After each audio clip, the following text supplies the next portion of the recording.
Hey everyone, so they say that to remain silent is to remain complicit. And as much as everybody here fears to say anything, I do feel it's important to say something. So I'm here in Uganda, in Kampala, where they've just held the elections for president. Unsurprisingly, the results came out yesterday, it's Museveni. And we're just waking up today after a 5-day internet lockdown to find out that Bobi Wine was taken under house arrest on the day of elections. Now, what I want to say is this. If this was a free and fair election, why did they lock down the internet? Literally, can you imagine having an election in your country and you don't even know what's going on down the road from you? There was no Wi-Fi, no data, absolutely no network at all. We didn't know there have been deaths. We didn't know people have been shot, but we heard the gunshots here in Machindi. I can confirm we heard the gunshots. Bobi Wine talked of several people being killed here. It's just a bizarre experience to have no access to the outside world and for the outside world to have no access in. I'm sure that people outside probably know more about what's gone on than we do because they have investigative journalists and probably means of communicating outside that we don't have. But for us here, we didn't know anything. We didn't know that Bobi Wine has been arrested. We didn't know that he's managed to escape. The point is, why?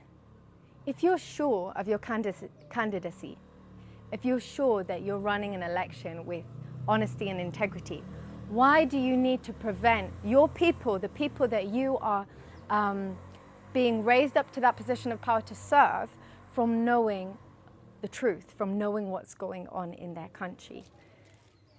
I think whichever side you're on, we should all be pro-honesty. We should all be pro-clarity and transparency, of which there have been none in these past few days. I, for one, can honestly say my gut instinct is that Bobi won. And it makes me very sad to see his message to everybody today, to know that he is fighting for people. And even the response, the comment section to his post is so disappointing. More people are complaining about the fact that there was no internet, that they were dying without social media, than recognizing that he was actually sacrificing his life for you. I feel like when you've grown up without any choice, without any concept of what it means to choose a leader, you don't actually value what that means. So he seems to know more about what he's fighting for than the people who he's fighting for. And as I said, whoever side you're on, the point is that we should all be pro-honesty. To go one step further, I'd just like to comment that for those of you outside of the country, what it means to not have access to internet means that for those of us who don't bank in Uganda, there was also no access to money. If anybody at this time had an accident, there would have been no means of paying for treatment. Families abroad, friends abroad did not know what was going on. Like, there was no warning that there'd be a cut of internet. And so we were just suddenly in darkness.